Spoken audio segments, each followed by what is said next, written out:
The May LSAT-Flex, obviously, anything new is going to have some issues. So there were some issues with that, especially with regard to long wait times to start, as well as not all the proctors knowing all the rules. So some of the proctors didn't know that scratch paper was okay, which is obviously a disaster because you really need it for logic games.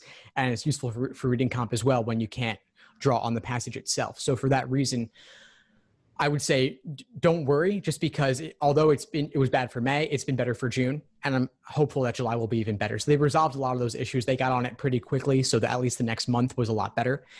With regard to the proctor, you seeing the proctors, so you can't see the proctor, although the proctor can see you, which can feel a little weird. Obviously, yeah, I hear that. So what I would suggest, actually, and this is of course not for everybody, but is a way to deal with it, is to actually practice that. Practice being able to work on something intensively, knowing that you're being watched the whole time. So you could, yeah, I think it's important. So a couple of ways is, like, let's say you have a study buddy, you're both taking an exam at the exact same time. You said, okay, like Monday at 3, we're going to do a practice test. You're on Skype or Zoom together, doing that call, watching each other.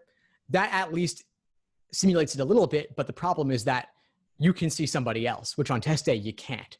So the next level of this is to find someone who's not studying for the LSAT who can watch you, but they'll turn off their own video. So if you like feel weird scratching your nose or something, you at least get a little over that a little bit in the moment. And then secondly, you could even go, next level would be to do a live stream where you actually live stream yourself on social or on YouTube. People will do this for study with me's, and it's a way to keep yourself accountable so that you're not like getting up and going to the kitchen to get a drink, or you're not going on social or something. You're going to know that it looks different, and you're going to know that you're not doing what we're supposed to be doing or should have been doing. So that's another way to handle it. Obviously not for everybody, but you could also do the live stream and then delete it immediately afterwards, so it doesn't live on. That's a way you could handle it as well.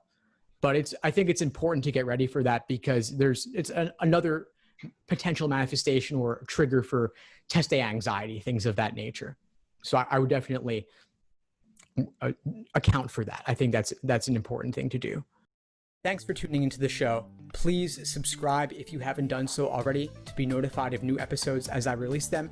And feel free to reach out if you need anything at all as you move forward with your prep. I'm happy to help however I can. In the meantime, I'll wish you all the best and take care.